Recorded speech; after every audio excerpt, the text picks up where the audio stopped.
Ya, halo, Halo. selamat malam. Shalom, Malam. selamat malam.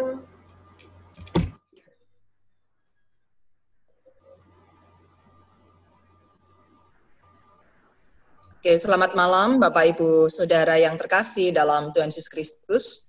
Kembali malam hari ini kita mengadakan acara Bible Fest, di mana kali ini kita mengangkat tema Corona, para pejuang karantina.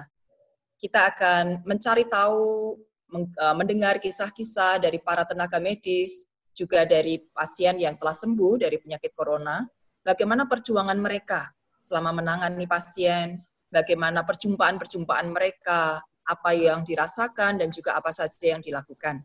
Semoga dari acara ini kita bisa mengerti, memahami bagaimana perjuangan mereka yang ada di rumah sakit, dan kita bisa ikut mendukungnya tentu baik di dalam doa ataupun dalam bentuk dukungan yang lainnya. Sebelum kita mengadakan percakapan dengan para narasumber yang telah hadir pada malam hari ini, kita akan terlebih dahulu berdoa. Kami mohon dengan hormat Penatua Hadi Hartoyo untuk memimpin kita semua di dalam doa. Mari kita berdoa. Tuhan Allah Bapa kami yang di surga, kami mengucap syukur atas pimpinan dan penyertaan Tuhan sepanjang hari ini. Tuhan sudah menyertai kami di dalam seluruh aktivitas kami, baik ada di dalam rumah maupun ada di tempat kerja kami ataupun aktivitas kami yang lain. Kami bersyukur kalau kami juga masih disertai Tuhan di dalam perjumpaan kami lewat teknologi Zoom ini, sehingga kami boleh mengadakan persekutuan pada malam hari ini. Tuhan, di tengah-tengah pandemi Corona ini, kami masih diberi kesempatan untuk mendengarkan perjuangan para medis maupun pasien yang telah sembuh dari Corona ini. Kami bersyukur karena ini adalah kesempatan yang luar biasa. Kami boleh mendengarkan secara langsung dari para narasumber, baik Dr. Theo, Suster Priska maupun Saudara Irkon. Tuhan, biarlah apa yang kami bicarakan ini boleh menjadi berkat dan boleh menjadi inspirasi yang baik bagi kami yang mendengarkan. Dan kami berdoa, Tuhan tolong agar semua pembicaraan dan koneksi ini boleh berjalan dengan baik.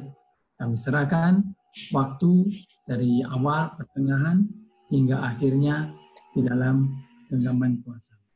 Di dalam nama Tuhan kami, Yesus Kristus, kami sudah berdoa. Amin. Amin. Kami mengucapkan terima kasih atas kehadiran para narasumber. Di sini sudah ada 3 orang, kami akan perkenalkan terlebih dahulu. Yang pertama adalah Dr. Theophilus Ardi Pradana. Ya, selamat malam, Dokter. Selamat malam, Bapak dan Ibu. Ya, panggilannya Dr. Theo, dan saat ini dia sedang menempuh pendidikan dokter spesialis ilmu penyakit dalam di Fakultas Kedokteran Undip, dan kemudian juga sedang melakukan stase di Rumah Sakit Karyadi. Pengalamannya adalah pelayanan sakit daerah di Kutai Barat, juga di Polres Kutai Barat, dan di Klinik Permata Medika.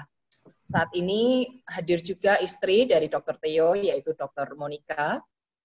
Juga mereka dikaruniai seorang anak bernama Breven Naradita Asaria. Dan saat ini Dr. Theo melayani juga di Rumah Sakit Karyadi, sehingga bisa hadir bersama-sama dengan kita untuk berbagi kisah bagaimana nanti pelayanannya kepada para pasien yang sedang terkena COVID-19. Yang kedua adalah Suster Priska Nandia Anggraini. Selamat malam, Suster. Selamat malam. Ya, terima kasih untuk kehadirannya di tengah-tengah kesibukan melayani para pasien. Suster Priska mengambil pendidikan di Keperawatan Poltekkes Kemenkes Semarang, ya, dan pernah melayani di Rumah Sakit Mardi Rahayu Kudus, dan saat ini ada di Rumah Sakit Karyadi. Dan selama di Semarang bergereja di GKI Reformed, ya, Suster. Betul. Terima kasih untuk kesediaannya. Dan yang ketiga adalah Vikaris Erkon Pranata Peters. Selamat malam, Pak Erkon. seorang calon pendeta yang ada di GPIB Ebenezer Palangkaraya. Kita akan mendengar bagaimana perjuangannya ketika divonis sakit COVID-19 dan bagaimana akhirnya Tuhan boleh menjamah dan menyembuhkannya. Vikaris Erkon ini menempuh studi teologi di STP Jakarta, Sekolah Tinggi Teologi atau Sekolah Tinggi Fakultas Teologi Jakarta. Terima kasih untuk kehadiran rekan-rekan sekalian, dan saat ini saya ingin bertanya terlebih dahulu kepada Dr. Theo. Saat ini di rumah sakit kira-kira sudah ada berapa pasien yang dinyatakan positif, dokter? Untuk saat ini data pasien positif sudah cukup banyak. Untuk jumlah pastinya saya belum bisa memastikan, tapi karena setiap hari tentu ada update dari hasil pemeriksaan yang dilakukan, baik pasien yang sudah pulang maupun pasien yang masih dirawat maupun pasien yang meninggal. Jadi selama ini di Karyadi sudah lebih dari 15 pasien positif yang terdeteksi di Karyadi, yang hasilnya sudah keluar, Bu. Ya. Oke, jadi dan tiap hari ada pertambahan pasien. Ya, benar sekali. Ya. Oke, sebetulnya dokter apa saja sih yang menangani atau terkait langsung dengan penanganan pasien COVID ini? Ya, jadi secara umum memang semua tenaga medis di semua lini, baik dokter maupun perawat, semuanya berisiko untuk terpapar. Karena kita tidak tahu pasien yang kita hadapin adalah pasien dengan positif COVID atau tidak. Seringkali di lapangan kita menemukan pasien dengan kita sebut OTG atau orang tanpa gejala yang ternyata membawa virus corona dalam tubuhnya. Jadi hampir semua tenaga medis di semua lini saat ini berisiko terpapar dan pastinya menangani COVID-19. Nah, secara khusus untuk di Karyadi, karena di Karyadi terbagi menjadi beberapa departemen, untuk pasien COVID-19 sendiri secara langsung dipegang oleh subbagian penyakit dalam. Untuk yang pasien di atas 17 tahun, yang dewasa. Untuk pasien anak-anak dipegang oleh Departemen Ilmu Kesehatan Anak. Walaupun kasus pada anak sangat jarang. Hampir sebagian besar COVID-19 ini menjangkiti dewasa muda hingga lansia. Jadi bagian besar ya, bagian tempat saya sedang menuntut ilmu yaitu bagian penyakit dalam.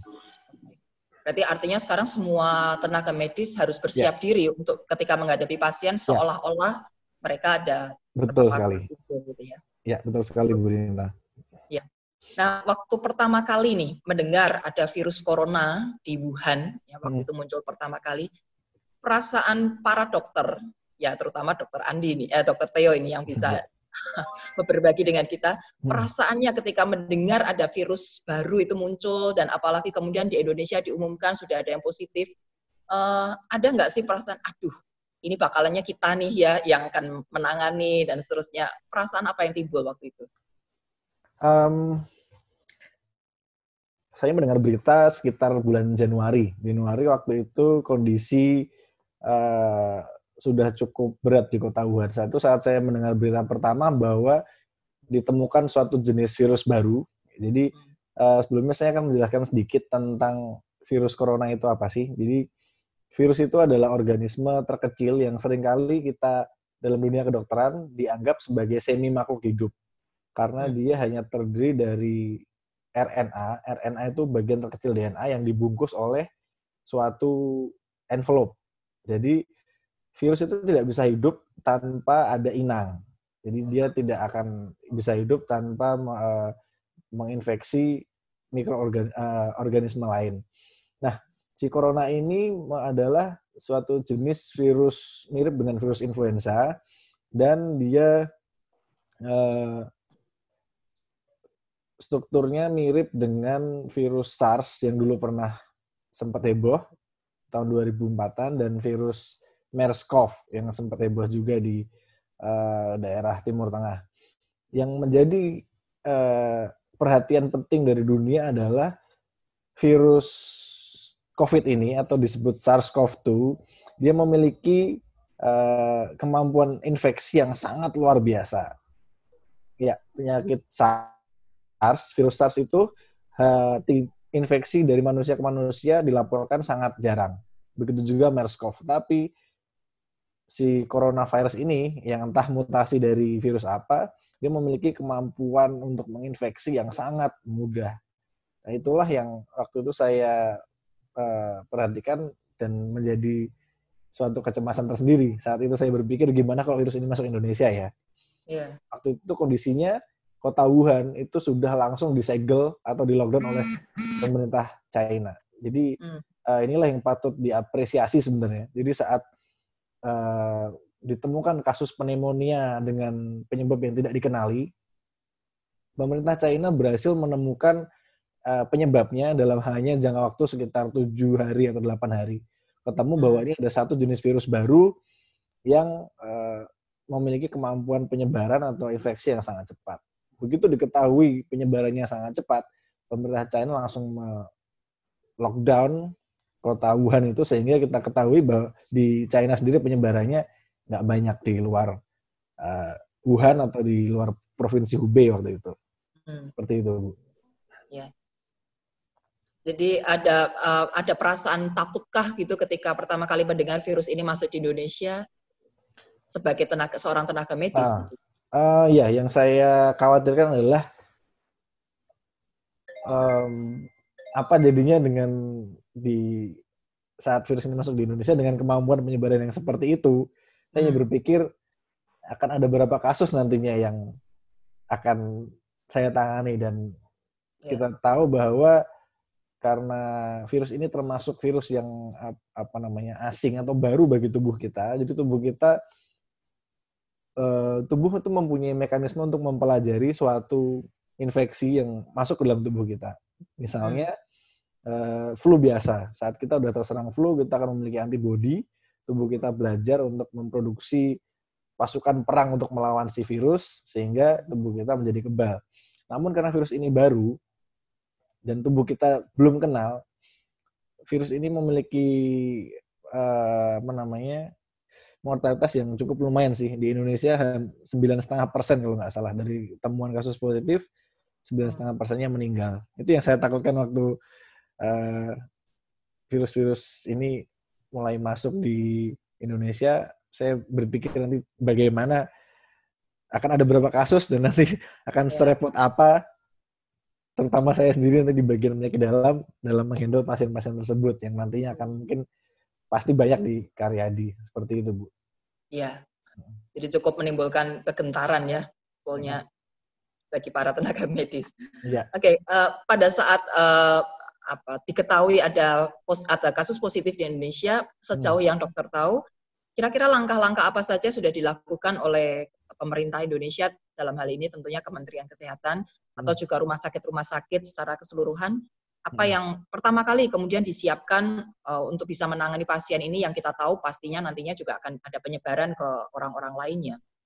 Ya, langkah pertama yang saya perhatikan yang dilakukan oleh Kemenkes adalah menyiapkan rumah sakit yang akan menjadi pusat rujukan COVID.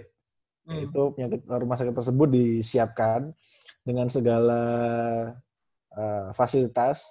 Sebagai contoh, Karyadi disiapkan untuk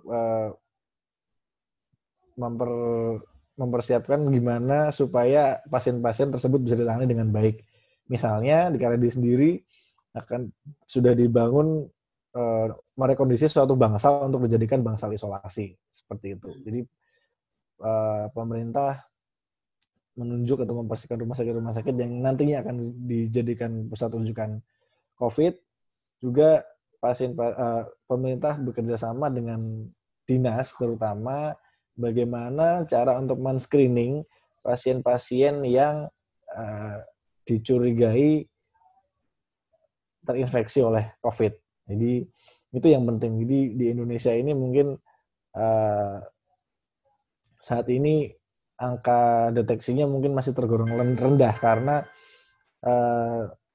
pusat pemeriksaan untuk COVID sendiri yang yang menggunakan PCR itu sarannya sangat terbatas, dan saya rasa pemerintah butuh tambahan tools yang berupa PCR tentunya untuk memperluas cakupan screening. Tapi saat ini kita ketahui bahwa pemerintah sudah menyediakan rapid test yang harganya cukup murah dan cukup mudah, dan itu lumayan bisa men-screening pasien-pasien yang tanpa gejala, pasien-pasien yang atau tenaga medis yang berisiko itu bisa ter-screening dengan baik dengan rapid test tersebut. Kalau di Semarang sendiri sudah bisa melakukan pemeriksaan PCR? Semarang masih mengirim sampel ke Jakarta, Bu. Jadi itu tadi yang saya bilang bahwa kami tidak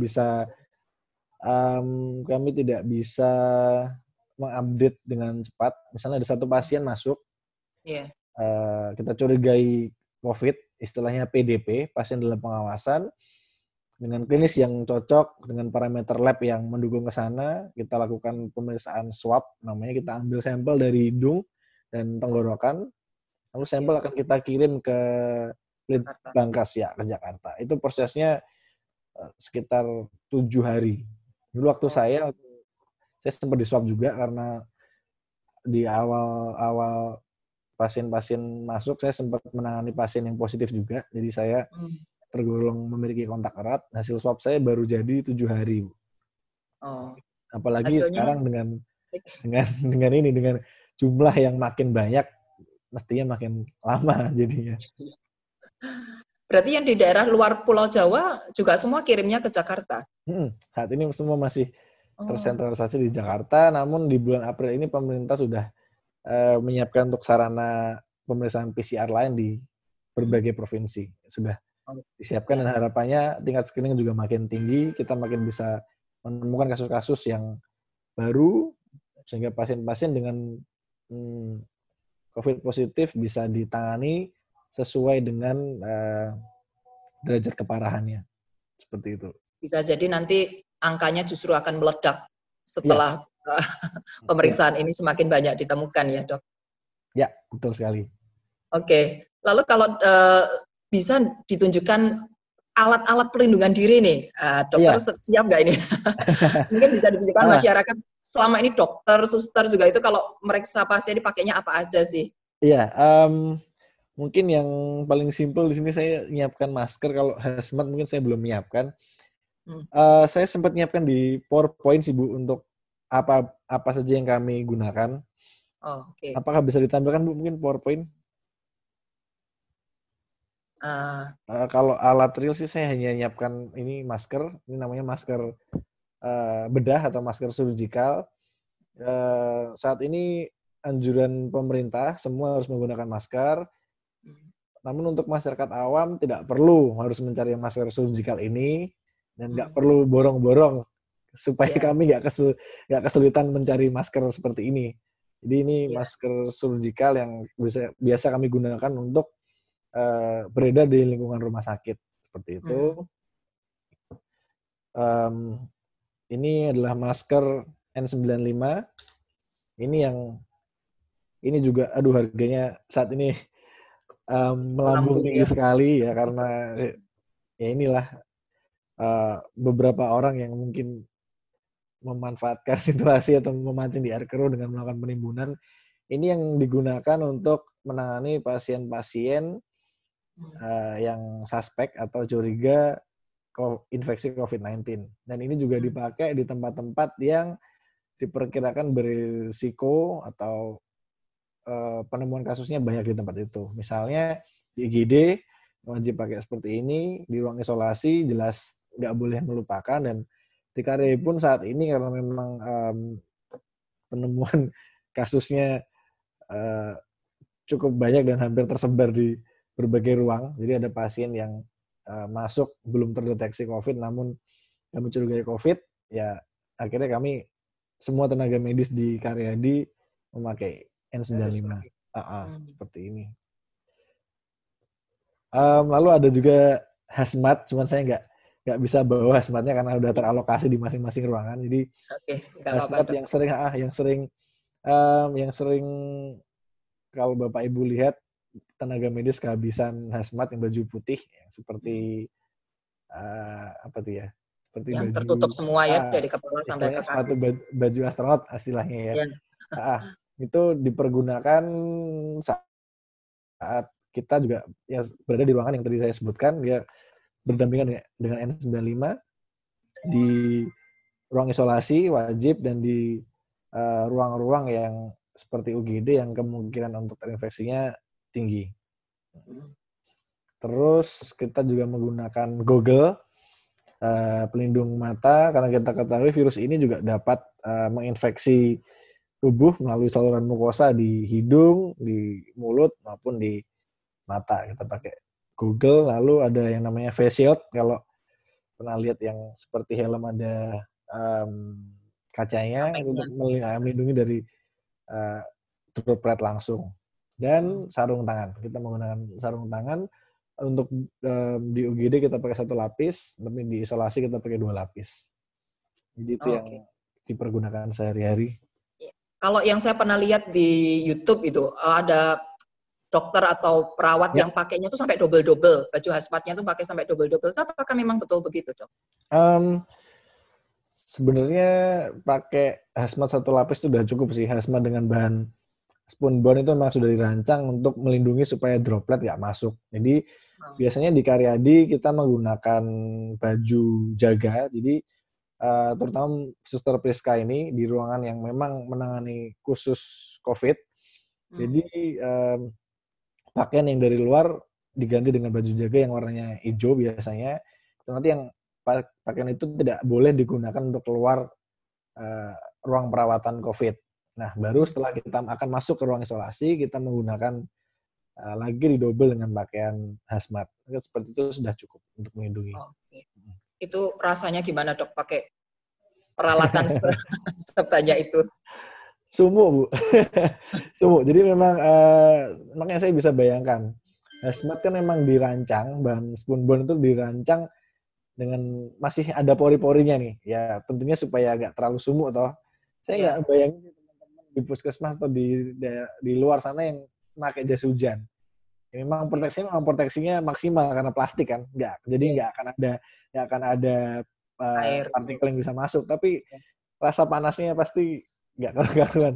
Saya aja pakai hazmat untuk meriksa 2 pasien aja udah keringatan nggak karuan sudah tuh.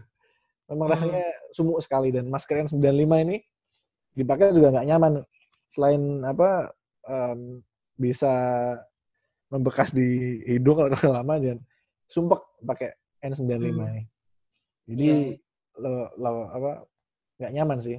Saya juga berpikir yang di UGD harus pakai seperti ini selama 8 sampai 12 jam itu sangat nggak nyaman. 8 sampai 12 jam. Dan itu katanya nggak bisa minum, nggak bisa ke kamar mandi juga selama pakai baju itu.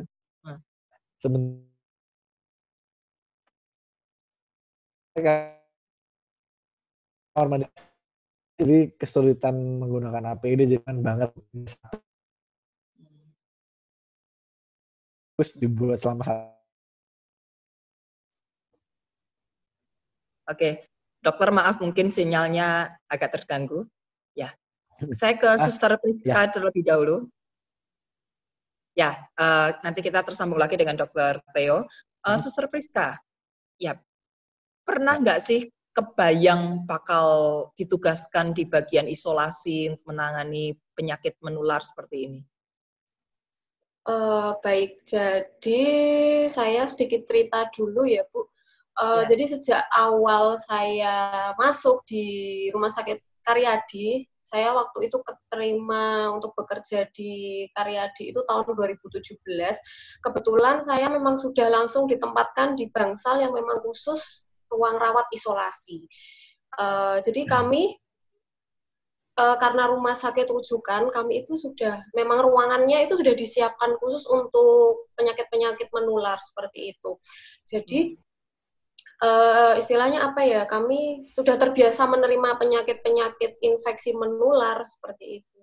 Cuman ketika mendengar ada COVID-19 ini di Cina pada awal Januari itu, sempat terbayang di kami gimana ya kalau itu nanti sampai akhirnya masuk ke Indonesia dan nantinya itu pasti kami yang akan merawat seperti itu karena kami rujukan dan pasti pasien-pasien itu akan dirujuknya ke tempat kami seperti itu. Ada ketakutan memang. Ada ketakutan juga ya. Iya, betul. Mungkin perbandingannya kalau memang biasanya memang sudah di tempat isolasi sehari berapa pasien dan ketika ini sekarang ada penyakit baru ini melonjaknya sampai berapa pasien gitu, Sus? Semua isolasi. Iya.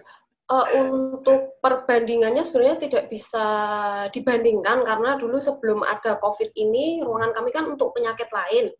Jadi ada penyakit TBC, kemudian penyakit apa ya yang biasanya itu ya pokoknya yang menular selain itu. Tapi setelah ada COVID ini dimasukkan ke tempat kami bahkan yang awalnya kami itu hanya menyediakan 10 tempat tidur, 10 kapasitas tempat tidur sekarang dirombak dalam waktu kemarin itu seperti apa namanya bikin candi Roro Jonggrang itu dalam waktu 3 minggu ruangan kami disulap berubah menjadi kapasitas 26 tempat tidur untuk menampung pasien-pasien COVID-19.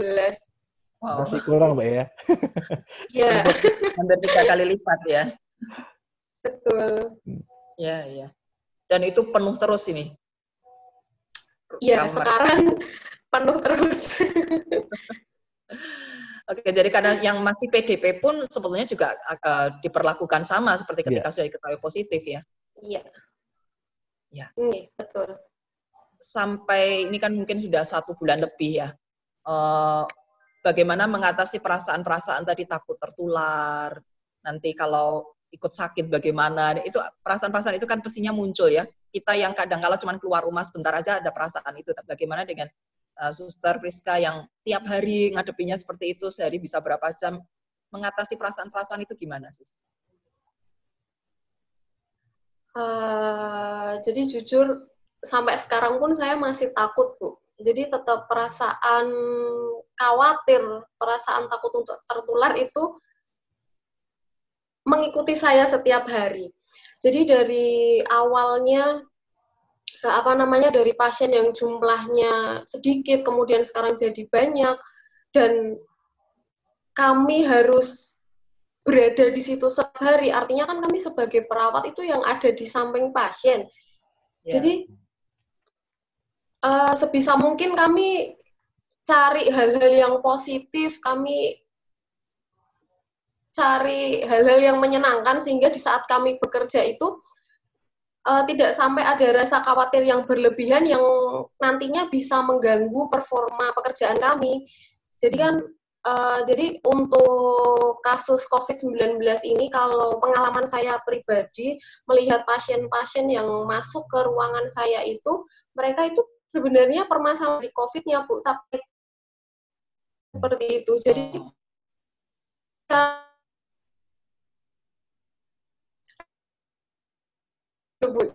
kami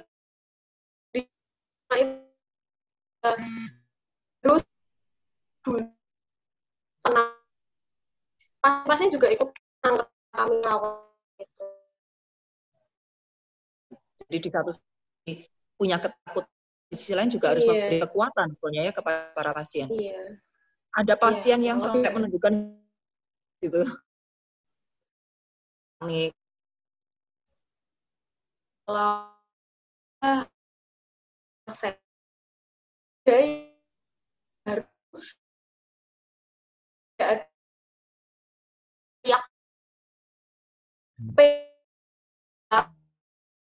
karena udah mereka sendirian ya kan sendiri ada di ruangan itu. Ini pasien-pasien yang panik itu gimana sih? Sendirikah atau dilakukan? Kalau kami biasanya jika ada pasien panik ya kami harus masuk, kami coba tenangkan dulu. Kemudian biasanya kami tanyakan nih apa yang biasanya mengurangi kecemasan mereka. Intinya biar mereka itu tidak terfokus pada gitu, Bu. Kalau yang memang kami tanya mereka, oh hobi kami arahkan untuk mereka bisa mendengar musik atau bermain di HP seperti itu. Tapi akan jadi kesulitan pasiennya itu lansia. Nah, itu yang kami iya. Selama ini beratnya di situ. Ya, tingkat kecemasannya lebih tinggi ya kalau di usia-usia lansia gitu. Iya, betul sekali. Oke. Sehari suster tugas berapa jam di rumah sakit bagian ini? Kami kalau dinas pagi itu 8 jam, karena kami shift-shiftan ya Bu, kalau pagi 8 malam ya 1 jam. Tapi karena ada pandemi dengan tren pasiennya banyak, jadi kami didesain untuk 3 hari kerja, kemudian off. Jadi dari atasan tuh melihat biar kita lalu. Oke. Ingin mundur daripada banyak resiko, ya sudahlah, karir nanti bisa dicari, yang penting selamat dulu, lalu ya udahlah mundur aja gitu dari tugas ini. Pernah kepikir begitu enggak, Suster?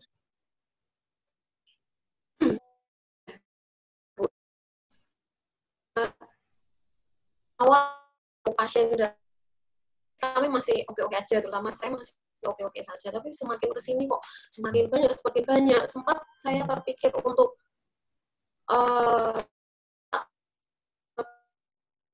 saya aja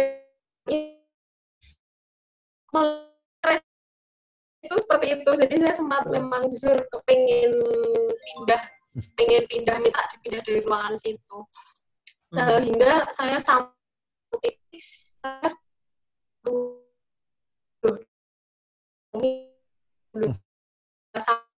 kalau tadi saya kerjakan kamu, saya tempatkan kamu di Karyadi, kok kamu ngeluh? Jadi ya Tuhan, maaf Tuhan, Priska mau lanjut melayani.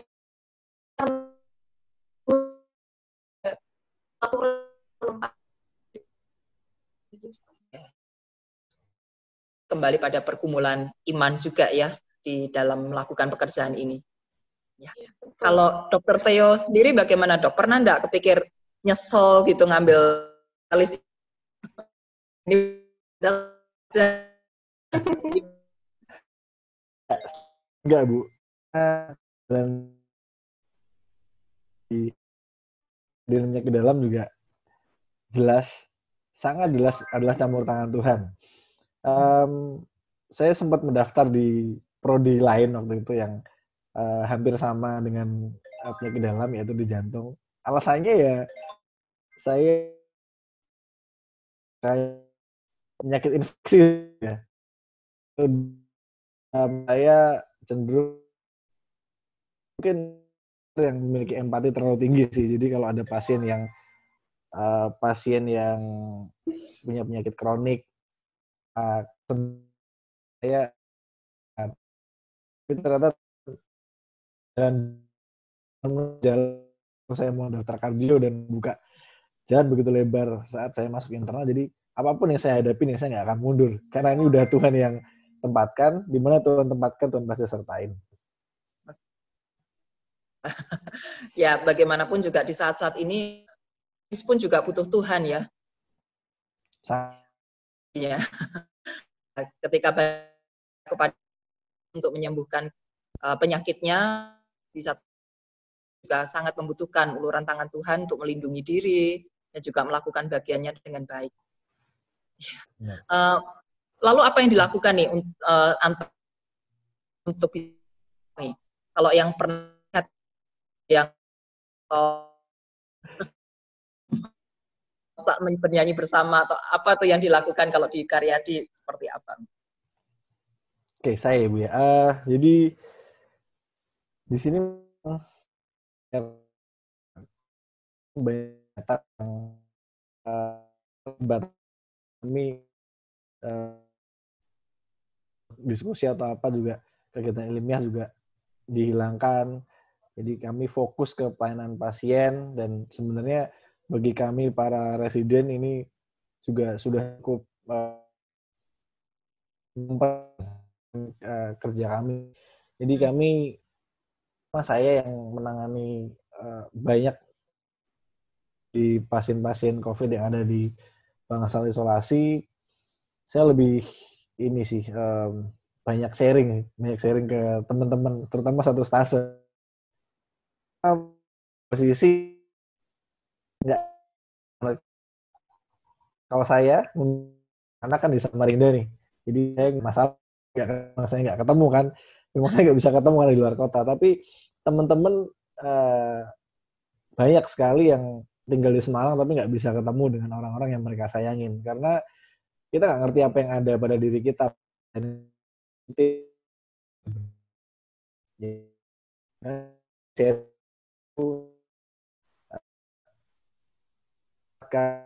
Bercanda lah, gimana sih tinggal satu kota tapi harus ngekos, diusir dari rumah ya sama istri ya, kadang bercandaan seperti itu sih. Terus juga kita harus di ini kita ingat pentingnya cuci tangan, bahwa sekarang kan pasti semua dikit-dikit cuci tangan, bersih-bersih atau menjaga kesehatan, menjaga kebersihan ini kita seperti diingatkan lagi lah, itu seperti itu. Kita juga mencoba tiap sering kita anggap biasa nih, akan kita hanya nonton di internet, jadi kita nggak, ya memang sih saya rasa memang hadirat Tuhan bisa ada di mana aja, tapi saya buat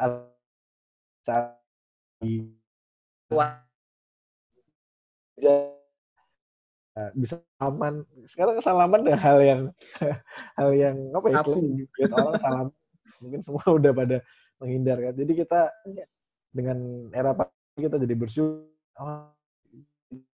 ini kita kata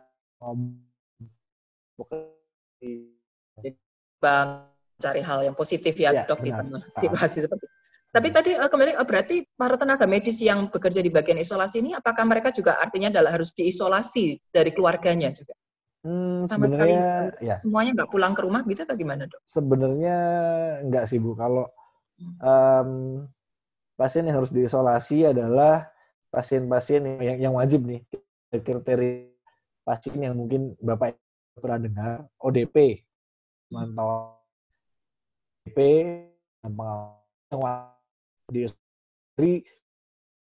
dan saya rasa tadi yang Mbak dan Suster Priska ceritakan adalah itu, beban moral yang dialami pasien COVID itu sebenarnya bukan penyakitnya. Kalau yang nggak begitu berat lah ya. Jadi mereka ada di ruang isolasi sendirian, nggak ada keluarga yang nungguin, bahkan nungguin dari kaca pun nggak bisa, karena di bangsal isolasi berlapis. Untuk mencapai ruang isolasi itu ada pintu bangsal, ada pintu anterum, baru pintu isolasi. Jadi mereka pun melihat secara langsung keluarga itu nggak bisa. Saya rasa itu beban yang dialamin oleh para pasien sih, seperti itu. Ya, mumpung bahas tentang pasien nih, sekarang kita beralih ke Pak Erkon. Ya, Pak Erkon mungkin bisa menceritakan bagaimana awalnya gejala-gejala apa yang dirasakan sampai akhirnya memutuskan untuk periksa dan sampai akhirnya kemudian dinyatakan positif. Baik, terima kasih Bu Pendeta Rinta. Saya cerita dulu kronologinya. Saya baru pulang dari Bogor pada akhir Februari dan tiba kembali ke tempat saya Palangkaraya pada tanggal 1 Maret. Pada tanggal 1 Maret sampai tanggal 15 itu nggak ada gejala sebetulnya. Nah, gejala itu mulai pada tanggal 15. Gejala mulai tanggal 15 ada demam, ada batuk selama kurang lebih 2 hari. Sehingga dari tanggal 15, 16, 17 akhirnya mentor saya di sini Pendeta Henry membawa saya langsung ke UGD, Rumah Sakit Siloam. Di sana mereka prosedural mengecek dari mana ada perjalanan keluar kota kah. Lalu secara jujur saya katakan saya baru pulang dari Bogor Februari lalu langsung ke Palangkaraya. Nah, melihat rekam perjalanan serta juga gejala, mereka langsung menetapkan saya sebagai PDP, pasien dalam pengawasan gitu. Pengawasan. PDP. Lalu saya dipindahkan ke Rumah Sakit Doris, karena hanya Rumah Sakit Doris, Rumah Sakit Umum Daerah Doris yang bisa menangani COVID ini. Saya dipindahkan pada tanggal 17 malam, lalu sampai ke rumah sakit. Nah, saya menunggu sekian lama, tadi dokter sudah cerita bahwa semua itu dikirim ke Jakarta, semua swab, jadi saya harus menunggu sampai tanggal 25. Dari tanggal 18 sampai tanggal 25 saya dinyatakan positif. Iya. Dinyatakan positif, tetapi puji Tuhan cepat juga saya dinyatakan negatif. Tanggal 25 positif, pada tanggal 1 April kemarin, saya dinyatakan negatif dan boleh pulang. Jadi memang gejala-gejalanya ada seperti demam, meriang, sedikit meriang, lalu batuk, sedikit batuk, lalu dari situ baru saya memeriksakan diri, begitu. Oke. Kalau begitu, apakah orang-orang sekitar ada yang sempat tertular begitu, karena kan jaraknya baru setelah 15 hari. Ya, betul. Yang saya selalu dengar kan masa inkubasi itu 14 hari plus 7 hari.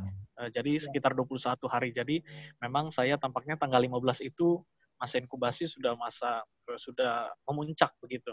Nah, dari tanggal 1 ibadah hari Minggu, saya pimpin, bertemu juga dengan semua jemaat, bersalaman. Setelah hari-hari itu juga kegiatan ibadah tetap dijalankan, tetap bertemu dengan jemaat. Nah, sebetulnya kekhawatiran terbesar saya adalah jemaat. Dari tanggal 1 sampai tanggal 17 saya masuk itu sudah kontak erat gitu. Istilahnya kontak erat dengan jemaat, dan itu yang benar-benar membebani saya. Rasa khawatir bukan pada diri saya yang sedang sakit. Terbesarnya adalah ketika bagaimana kalau jemaat. Atau jemaat ada juga yang anak-anak sampai yang tua kita sudah kontak erat gitu. Jadi sampai saya ditetapkan sebagai PDP dan juga mentor saya Pendeta Henry 3 hari kemudian dijemput oleh Dinas Kesehatan langsung masuk ke ruang isolasi. Kami berdua ada di ruang isolasi. Semua jemaat dinyatakan sebagai ODP. Jemaat di sini ada 60 kakak, 60 kepala keluarga, semuanya harus mendata diri, harus menunjukkan alamat rumah, memberikan informasi data semua keluarga, sehingga Dinas Kesehatan melalui Puskesmas mendatangi mereka semua untuk melakukan pengecekan. Dan semua jemaat dijadikan ODP dan wajib isolasi mandiri di rumah, begitu kira-kira. Iya. Dan sampai sekarang, puji Tuhan sehat semua? Itu dia. Ya, saya langsung cerita ke masa paling berat dalam ruang isolasi. Pada tanggal 17 ke 18 itu saya masuk ruang isolasi, saya sangat yakin bahwa saya tidak terpapar. Tetapi juga keyakinan itu agak digoyahkan juga dengan hasil-hasil ronsen, ada pneumonia saya di paru-paru, lalu juga ada gejala-gejala yang cukup menyatakan bahwa itu adalah COVID, sehingga saya bercampur tuh keduanya, antara negatif dan positif itu sangat bercampur, sehingga apa yang saya pikirkan nggak karuan. Pada tanggal saya paling berat adalah ketika 2, 3, 4 hari berada di ruang isolasi, lalu sudah mulai kepikiran, aduh ini bisa jadi kemungkinan positif. Yang saya pikirkan tadi, bagaimana jemaat, bukan hanya mereka terkena dampaknya atau enggak, tapi juga penerimaannya. Karena ada teman yang telepon, dia vikaris juga, dan mengatakan bahwa Bang Ergon, saya dan pendeta saya dijauhi oleh jemaat. Mendengar dia cerita itu, ya saya tetap berikan kekuatan, tetapi saya juga menjadi agak lemah. Bagaimana dengan kondisi jemaat begitu di tempat ini? Apakah mereka melakukan penolakan atau enggak? Itu dari malam sampai tengah malam, pukul 1, pukul 2, saya kepikiran itu, lalu mulai merasakan sesak. Mulai merasa diri saya dikekang oleh sesuatu, mulai merasakan sesak, dan setengah dari tubuh saya itu nggak berfungsi. Benar-benar, biasanya kalau saya minta pertolongan ke perawat, saya hanya tinggal ketok, karena kami hanya dipisahkan dengan jendela kaca. Jadi saya hanya tinggal ketok, dia datang. Tetapi jam 2 itu saya nggak bisa bangun, betul-betul nggak bisa bangun. puji Tuhannya perawat itu lagi jalan, lagi nggak tahu melakukan apa, dia lagi jalan dan melihat saya, diketok lah. Pak Ergon, kenapa Pak Ergon? Saya nggak bisa jawab, akhirnya dia bersama juga dengan dokter jaga masuk ke dalam, melakukan pemeriksaan. Ya, dikhawatirkan saya ada batu ginjal, ada karena sakit juga badan. Lalu diperiksa, di sini sakit Pak? Enggak, di sini enggak. Oh ya, berarti aman. Nah, besoknya, di situ saya dipasang selang oksigen. Karena saya merasakan sesak, akhirnya suster bilang kita pasang oksigen ya. Baik, saya terima, saya pasang oksigen. Keesokan harinya, saya bangun, lalu setelah bersaat teduh, saya baca WhatsApp.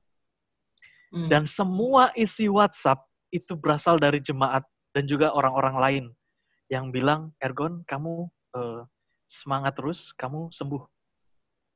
Kami tetap mendoakan kamu. Kami tetap mendukung kamu. Dan di situ benar-benar rasanya, kalau saya pakai istilah rekan-rekan karismatik ya, itu benar-benar kepenuhan roh. Saya merasa kuat, benar-benar, wah, nangis juga di situ, nangis. Tuhan terima kasih, ini mukjizat-Mu yang luar biasa. Kekuatan dari jemaat yang tetap mendoakan, sehingga dari itu saya belum dinyatakan positif. Dari saat saya sakit itu sampai dinyatakan positif, sampai saya pulang sama sekali nggak ada gejala, sama sekali nggak ada demam, sama sekali nggak ada sesak, batuk nggak ada. Setelah saya membaca semua pesan dari jemaat, sampai saya dinyatakan positif pun saya bilang, oh saya siap. Dokter yang menelpon saya, Pak Ergon, mohon maaf, Pak Ergon terkena COVID-19. Oh iya, nggak apa-apa. Saya sudah siap dan saya sudah menerimanya. Saya sudah melewati masa kekhawatiran yang paling besar itu kemarin. Sehingga pada saat saya dinyatakan positif, sampai saya keluar tanggal 1 April 2020, saya nggak ada gejala, gitu kan. Itu kira-kira. Besar sekali itu kekuatan dari jemaat yang tetap memberikan dukungan. Karena tadi mendengar juga dari perawat siapa tadi, Ibu Priska tadi mengatakan bahwa rasa stres, memang betul ada rasa stres, tapi semuanya sudah hilang ketika ada dukungan dari jemaat. Oleh sebab itu, saya sampai sekarang masih memberikan pemahaman kepada setiap orang bahwa apa yang kita lawan ini bukan COVID sebetulnya. Apa yang kita lawan adalah rasa kekhawatiran, bahkan saling menjatuhkan. Itu yang kita lawan. Rasa kemanusiaan gitu ya. Itu dia, itu yang kita lawan. Karena saya rasa sakit itu karena menolakkan itu. Mentor saya dan saya selama di rumah sakit nggak ada sama sekali rasa sakit karena COVID. Kami beliau bisa olahraga, beliau bisa jalan sana jalan sini, nggak ada. Begitu kira-kira. Berarti betul tadi yang seperti dikatakan Dr. Theo bahwa ini lebih bukan soal penyakitnya tapi secara psikis. Ya, ketika tadi memikirkan semua dampak penolakan atau mungkin rasa bersalah juga muncul kalau sampai ada tertular, perasaan-perasaan seperti itulah yang justru pada akhirnya membuat penyakit itu jadi semakin berat ya. Iya betul. Yang disebut dengan psikosomatik kalau nggak salah itu. Iya. Oke. Jadi dukungan dari rekan-rekan, mungkin dari keluarga juga itu pengaruhnya besar sekali dalam masa pemulihan ini. Sangat besar, itu sangat besar. Ketika saya sampai juga saya balik ke gereja kan, setelah dari kamar isolasi, saya kembali ke gereja, dan harus wajib isolasi mandiri juga selama 14 hari. Jemaat itu sudah mulai datang. Mereka nggak langsung membatasi, benar-benar membatasi, nggak mau datang ke gereja. Mereka tetap datang ke gereja, bertemu saya, walaupun saya tahu juga batasan kami harus menjaga jarak. Tetapi dengan kehadiran mereka bercerita, mereka menyatakan semua hal yang mereka rasakan itu bisa menjadi kekuatan bersama.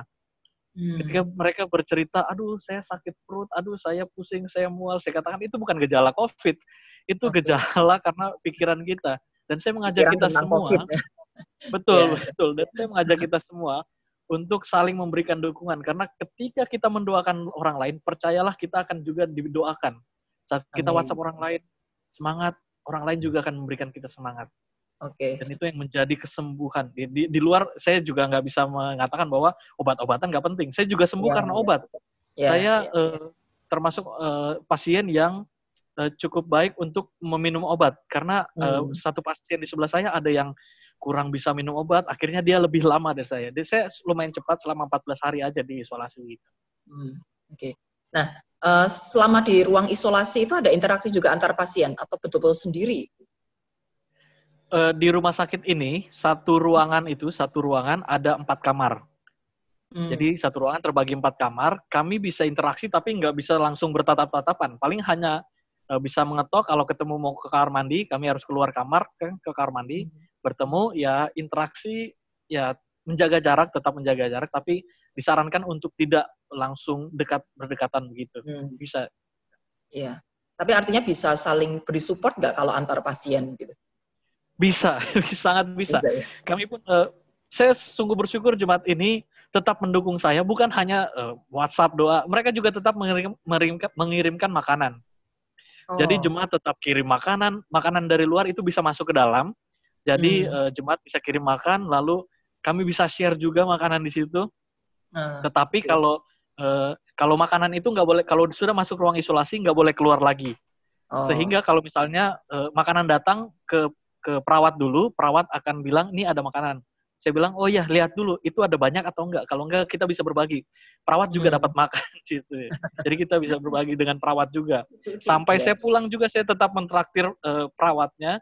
Saya traktir pizza, karena saya merasa benar-benar bersyukur. Mereka tetap ada gitu. Yeah. Mereka tadi Ibu Priska bercerita, ya, mereka tetap memberikan kekuatan kepada pasien. Dan itu tetap saya rasakan. Kami tetap hubungan lewat WhatsApp, bagaimana Pak Ergon, apakah ada keluhan? Ya, puji Tuhan, baik-baik saja. Kalian juga sehat-sehat ya, gitu. Jadi, ya inilah, pengaruh mereka besar sekali, perawat dan dokter yang ada di rumah sakit. Jadi, dukungan itu walaupun di ruang isolasi, tapi dukungan itu tetap ada, baik dari luar, dari teman-teman, keluarga, maupun juga dari perawat atau dokter yang ada di rumah sakit itu sendiri ya. Betul. Rasa dukungan mereka itu yang menjadi kekuatan terbesar, dan saya menganggap itu sebagai mukjizat. Saya itu menganggap itu mukjizat Tuhan yang nggak instan begitu. Tidak langsung terjadi penyembuhan, tidak terjadi saya langsung sembuh, tapi dengan ada dukungan jemaat, itu mukjizat Tuhan yang tetap ada bagi saya gitu. Ada banyak cara Tuhan bekerja ya untuk memberi kesembuhan itu. Oke. Nah, yang menarik, saya sempat melihat beberapa postingan Pak Ergon ini di Facebook, ya, lewat seorang pendeta yang memposting, dan seolah-olah setiap hari Anda hendak bercerita gitu ya kepada orang di luar ruang isolasi itu. Apakah itu salah satu cara menyemangati diri sendiri, atau sebetulnya ingin berbagi cerita, atau apa yang maksud dari Anda memberikan itu? Iya, awalnya adalah beberapa orang meminta untuk menuliskan jurnal. Tetapi waktu itu saya belum ada laptop. Dan pas laptop sudah datang juga, tangan saya diinfus. Dan itu rasanya tidak enak sekali untuk mengetik. Akhirnya pendeta Yoas minta, ya sudah, kita buat video saja. Kalau kamu nggak bisa sedang membuat catatan harian dalam bentuk tulisan, mari kita buat catatan dalam bentuk video. Begitu.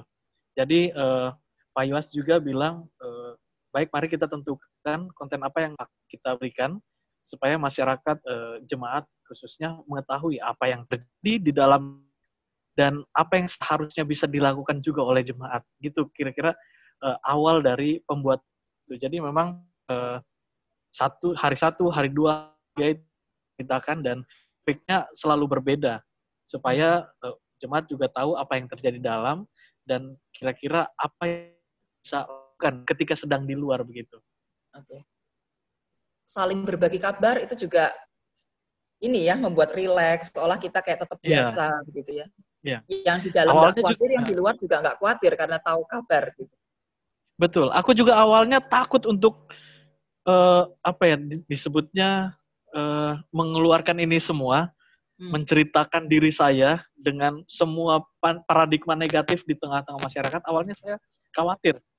Tetapi karena itu dukungan dari orang-orang yang menyatakan bahwa ini bukan suatu hal yang kamu bisa pilih kok. Ini terjadi begitu saja dalam dirimu dan Allah membuatnya demikian. Lalu kenapa harus ada orang-orang yang merendahkan dan sebagainya? Sebab itu dengan stigma seperti itu, saya mulai mau untuk melakukan share itu begitu. pernahkah ada perasaan kecewa atau bertanya kepada Tuhan, kenapa harus sakit? Padahal Anda kan juga seorang calon pendeta ya, pasti ada banyak hal baik yang sudah saudara lakukan, tapi kok ya nyatanya sakit begitu. Yang paling bawa pikiran sebetulnya yang saya cerita tadi. Yeah. Itu adalah bukan kecewa sebetulnya, tapi meminta pertolongan Tuhan sangat besar di situ. Yang saya bisa katakan kepada Tuhan hanya, Tuhan tolong, Tuhan tolong, Tuhan tolong. Hanya itu yang saya bisa katakan waktu sekujur tubuh saya sedang merasakan sakit begitu. Tuhan tolong, Tuhan tolong. Saya bukan kecewa sama Tuhan, tapi saya tetap meyakinkan bahwa ini proses Tuhan. Dan saya nggak mau meminta Tuhan melakukan percepatan-percepatan. Saya nggak mau semacam merusak karya Tuhan begitu. Dengan bilang, Tuhan ayo sembuhkan saya sekarang, Tuhan sembuhkan saya sekarang. Itu menurut saya memaksakan Tuhan. Tapi apa yang saya bisa katakan adalah Tuhan tolong. Tuhan tolong. Tuhan tolong. Hanya itu yang saya bisa katakan. Sehingga ya itulah yang memberikan kekuatan pada diri saya sendiri. Tuhan tolong, Tuhan tolong. Begitu. Oke. Kalau begitu terakhir mungkin apa refleksi iman yang bisa Pak Erkon bagikan ya melalui pengalaman sakit ini? Saya sakit ini dan juga beberapa orang lainnya, kita semua sakit pada masa Minggu Sengsara sebetulnya. Kita memaknai kesengsaraan Yesus berbeda pada momen-momen ini. Sehingga saya yang melihat diri saya dan juga melihat Yesus yang benar-benar dalam masa penderitaannya, dia berdoa, meminta tolong kepada Tuhan, sehingga semua ini jauhkan, tetapi dia tetap harus melakukan itu semua. Saya merasa, bukan saya seperti Yesus ya, tapi saya merasakan apa yang Yesus rasakan. Saya mulai merasakan ada ketakutan dalam diri, ada kesakitan dalam diri, ada saat orang sakit ini berarti dia ada di ambang batas hidupnya antara kematian dan kelanjutan kehidupannya. Tetapi saya selalu mengingat satu ayat yang selalu menguatkan saya, Filipi 4 ayat 13. Kira-kira begini bunyinya. Segala perkara dapat kutanggung di dalam Dia yang memberikan kekuatan kepadaku. Ya. Segala perkara dapat kutanggung di dalam Dia. Aku ada di dalam Dia, sehingga aku berpikir bahwa Dialah yang menanggung lebih besar. Dia yang menanggung lebih besar daripada apa yang aku rasakan saat ini. Dia yang menanggung lebih besar penderitaanku. Walaupun aku menderita, Dia menanggung lebih besar. Oleh sebab itu, harusnya nggak ada ruang dalam diri saya untuk saya jatuh lebih dalam. Karena saya tahu Dia tetap ada bagi saya, Dia tetap menggendong saya, Dia tetap memberikan orang-orang yang baik di tengah-tengah kehidupan saya, Dia tetap mengutus orang-orang yang penuh dengan kesetiaan merawat saya di rumah sakit, Dia tetap mengutus di tempat ini untuk memberikan saya kekuatan. Nah, mungkin terakhir ini pertanyaan untuk ketiga para narasumber. Yang pertama untuk Suster Priska. Ketika tadi sudah disampaikan ya bagaimana pergumulan perjuangannya di dalam menghadapi para pasien ini, mungkin bisa dibagikan sisi yang lain, sisi sukacita apa yang bisa didapatkan selama masa tugas ini. Baik, untuk sisi sukacitanya kalau untuk saya pribadi, mungkin di sini kami benar-benar bisa menghargai momen bersama teman-teman kami, terutama teman-teman medis, di mana di saat terjadi pandemi seperti ini, kami harus bisa menguatkan satu dengan yang lain, dengan cara kalau yang misalnya kami harus isolasi diri, kami tidak pulang ke rumah kami ada berkumpul seperti itu, kami saling menguatkan, kami bisa lebih dekat, sharing satu dengan yang lain, bagaimana untuk bisa saling menguatkan seperti itu.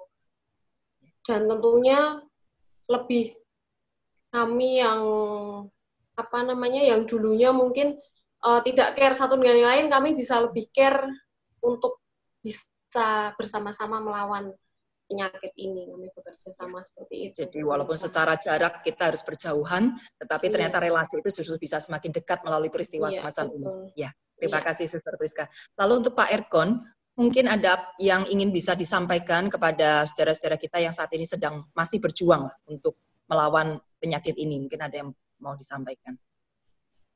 Baik, sepanjang sampai saat ini, satupun jemaat di tempat ini, di GPIB Manajer, tidak ada yang menunjukkan gejala. Saya sangat bersyukur karena itu. Tetapi yang penting dari apa yang terjadi di jemaat ini adalah mereka dengan sangat kooperatif. Ketika mereka telah dinyatakan sebagai ODP, mereka sangat kooperatif untuk melakukan isolasi mandiri, untuk menjaga kesehatan dan sebagainya. Dan juga memang ada hal-hal negatif yang mereka terima. Contohnya adalah mereka semacam dijauhi, atau juga ada orang-orang yang menganggap bahwa ini GPIB satu-satunya di Kalimantan Tengah, GPIB itu pembawa virus dan sebagainya, ada yang mengatakan itu. Tetapi saya sungguh bersyukur mereka tetap bisa kuat untuk menghadapi ini semua. Kekuatan itulah yang menjadi kekuatan kita bersama, sehingga kita sebagai gereja bisa bersama-sama menghadapi ini semua. Dan saya sungguh bersyukur ketika saya keluar lalu memberikan banyak kesaksian, paradigma itu berubah. Stigma itu sudah tidak ada, disematkan lagi kepada GPIB dan orang-orangnya, sehingga jemaat pun bisa kembali, ada yang bekerja kembali, ada yang melakukan aktivitasnya kembali dengan orang-orang di sekitar. Stigma itu berubah. Dan apa yang dibutuhkan oleh banyak orang saat ini adalah sebetulnya hal-hal yang demikian. Hal-hal yang saling mendukung, memang harus menjaga jarak dengan kewaspadaan kita. Tapi hal yang terpenting adalah penerimaan akan semua kejadian ini. Karena ketika kita mulai membatasi diri dengan orang lain secara sosial begitu, itu adalah hal yang paling besar membunuh kita.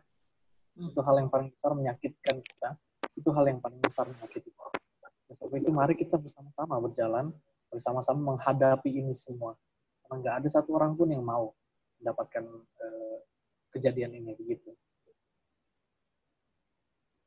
Oke, terima kasih Pak Ergon. Dan untuk Dr. Theo, mungkin pesan apa yang bisa disampaikan kepada masyarakat saat ini, terutama berkaitan dengan upaya untuk mencegah penularan dan supaya angkanya nanti tidak meledak seperti yang tadi dikhawatirkan banyak orang. Ya, jadi sudah disebutkan juga oleh Dr. Priska dan Pak Ergon, memang anjuran pemerintah physical distancing memang tampaknya berat dilakukan ya. Jadi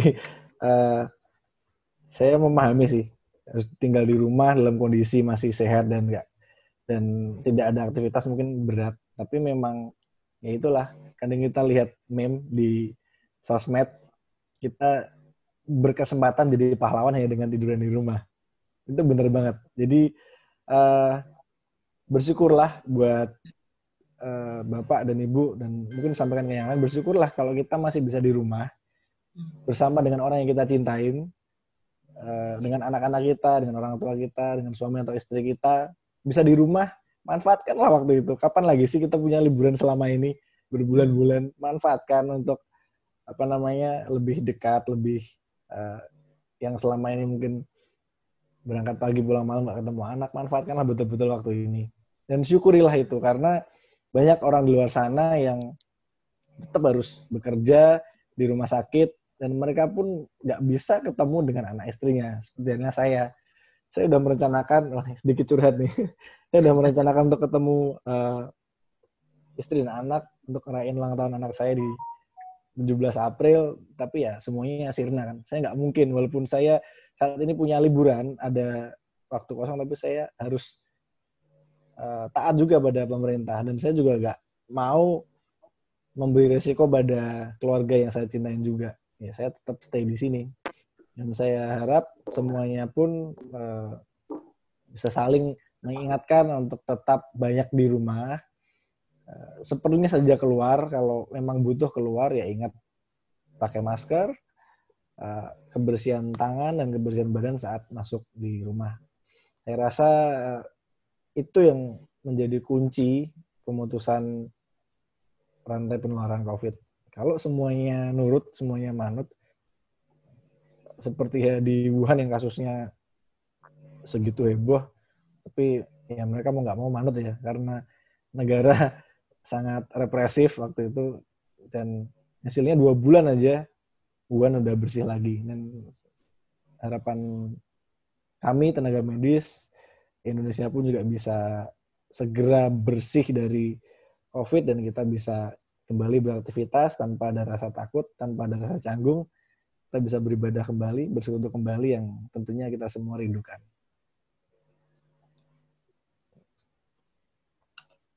Ya, oke. Kita sampai di penghujung acara ini. Saya bisa ambil kesimpulan ya dari apa yang kita sudah bicarakan tadi. Yang pertama, kalau memang kita mengetahui ada teman, saudara, atau tetangga kita yang terkena COVID-19 atau masih PDP, jangan jauhi mereka. Tapi berikan dukungan, karena itulah yang paling penting dibutuhkan oleh mereka saat ini. Apalagi ketika mereka harus dirawat di ruang isolasi, tidak bisa bertemu siapa-siapa, dukungan ini tetap diperlukan ketika kita bisa SMS, WA, video call, atau teknologi apapun yang bisa kita pakai untuk menyampaikan simpati kita, dukungan semangat buat mereka, sehingga mereka tidak merasa berjuang sendiri. Tetap terima mereka ketika akhirnya sudah bisa pulang ke rumah, jangan memberikan stigma-stigma yang buruk, karena itu justru akan melemahkan. Tapi sampaikan kata-kata yang positif, sampaikan segala sesuatu hal yang baik yang diperlukan untuk memberi mereka semangat. Dan yang kedua, bagi saudara-saudara kita yang saat ini memang sedang mengalami sakit ini, tetaplah berpikir yang positif. Ingat tadi bahwa penyakit yang lebih berat bukan berasal dari virus ini sendiri, tapi dari pola pikir kita, ketakutan kita, kecemasan-kecemasan kita, pemikiran-pemikiran yang buruk, nanti bakal begini, begitu, nanti tidak bisa ini dan tidak bisa itu, dan seterusnya. Itu semua yang justru membuat tubuh kita semakin melemah dan semakin rentan dengan berbagai dampak negatifnya. Oleh karena itu, tetaplah bersukacita, tetap sampaikan pemikiran-pemikiran yang positif, tetap bisa berbagi dengan sesama, walaupun di ruang isolasi. Tapi kalau kita mendapatkan makanan, tadi bisa dibagikan juga ya, dan disitulah menambah sukacita kita bersama. Dan yang terakhir, yang ketiga, saya mendapatkan dari 1 Korintus pasal 15 ayat 58, firman Tuhan yang mengatakan, karena itu saudara-saudaraku yang kekasih, berdirilah teguh, jangan goyah, dan giatlah selalu dalam pekerjaan Tuhan. Sebab kamu tahu bahwa dalam persekutuan dengan Tuhan, jerih payahmu tidak sia-sia. Kita bersama tahu bahwa ini bukan saat yang mudah. Kita sedang menghadapi sesuatu yang berat, yang sulit. Tapi jangan goyah, giatlah selalu dalam pekerjaan Tuhan. Apa yang dimaksud dengan pekerjaan Tuhan? Yang pertama, inilah saatnya untuk kita bisa saling berbagi. Di dalam menghadapi masalah, kita tidak bisa sendirian. Tuhan ciptakan kita dengan kehadiran orang-orang sekitar kita, itulah saatnya kita bisa saling berbagi. Entah itu dalam bentuk ucapan kita, pemikiran-pemikiran kita, tenaga kita, berkat-berkat Tuhan yang sudah kita terima, mari kita saling salurkan. Memberi bantuan kepada rumah sakit, memberi bantuan kepada para pasien, memberikan dukungan bagi keluarga yang mungkin saat ini juga sedang mengalami duka, dan apapun yang kita bisa lakukan untuk meringankan beban sesama kita. Dan yang kedua, kita juga bekerja untuk meningkatkan iman kepada Tuhan. Makin percaya, makin berserah. Dalam segala perkara, kita menanggung di dalam Tuhan, bukan dengan kekuatan kita sendiri. Dan tetaplah percaya ada rencana Tuhan yang indah. Bahkan kalaupun mungkin saat ini ada dari para pendengar yang sedang berduka kehilangan sanak famili, orang-orang terkasih, kita tidak bisa melihat proses pemakaman mereka. Tetaplah percaya bahwa Tuhan ikut bekerja dalam semuanya ini. Apa yang bisa kita lakukan adalah berserah diri kepada Tuhan, tidak perlu marah, karena justru akan makin melemahkan kita. Dengan penyerahan diri kepada Tuhan, maka kasih setia Tuhan yang akan terus melingkupi kehidupan kita. Dan yang terakhir, pekerjaan yang bisa kita lakukan adalah bersaksi. Seperti Pak Erkon yang tadi sudah memberikan kesaksian yang luar biasa, juga Dr. Theo dan Suster Priska yang boleh membagikan kasih Tuhan di tengah-tengah perjuangan mereka saat ini. Teruslah mempersaksikan cinta kasih Tuhan. Tetaplah mempersaksikan apapun hal yang baik yang masih bisa kita lihat, yang masih bisa kita alami di tengah situasi yang berat saat ini. Kita percaya dengan tekun melakukan pekerjaan-pekerjaan Tuhan, semuanya itu tidak sia-sia, karena Tuhan yang melihat, Tuhan yang akan menilai, dan Tuhan yang akan memberikan berkat kepada kita semua. Sekali lagi terima kasih untuk Dr. Theo, untuk Suster Priska, tetap berjuang, ya, semangat untuk bisa menolong masyarakat yang membutuhkan pelayanan medis. Dan terima kasih untuk Pak Ergon, tetap semangat juga di dalam pelayanannya bersama dengan Jemaat GPIB Ebenezer di Palangkaraya. Tetap jadi berkat dan pasti Anda menjadi teladan yang luar biasa bagi jemaat di sana. Terima kasih untuk saudara-saudara yang sudah bergabung. Kiranya Tuhan memberkati kita semua. Dan mari kita tutup acara ini dengan doa yang akan dipimpin oleh Penatua Krisnadi. Kami persilakan.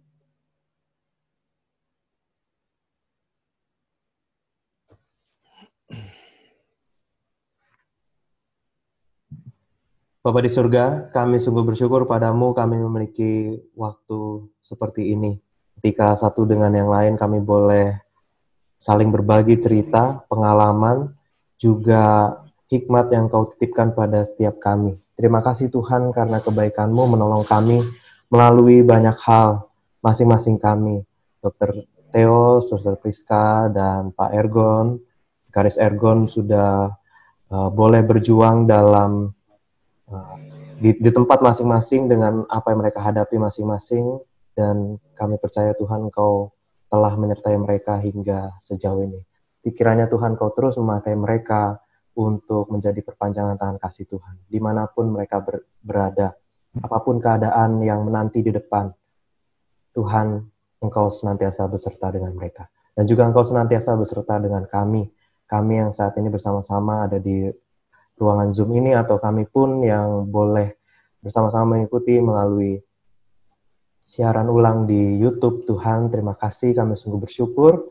Engkau tolong kami, ingatkan kami, berikan kami hikmat supaya kami bisa lebih mengutamakan yang lain daripada diri kami, supaya kami lebih mengutamakan kesehatan bersama, dan Engkau memberikan kami ketabahan, Engkau memberikan kami ketenangan, Engkau memberikan kami kemampuan untuk tetap tenang tinggal di rumah masing-masing, tidak cepat-cepat merasa bosan, dan dengan demikian kami boleh menjaga supaya penyebaran virus ini tidak makin parah. Terima kasih Tuhan, terima kasih. Kiranya semua yang baik yang kami sudah percakapan bersama boleh kami simpan dan kami juga bagikan kepada teman-teman kami yang lain. Inilah doa kami ya Bapa, kami akan memasuki kehidupan kami selanjutnya. Kami ingin Engkau senantiasa beserta dengan kami. Di dalam nama Tuhan Yesus kami naikkan doa ini. Haleluya. Amin. Amin. Ya. Sekian untuk acara kita malam hari ini. Terima kasih semuanya, Tuhan memberkati. Terima kasih. Tuhan memberkati.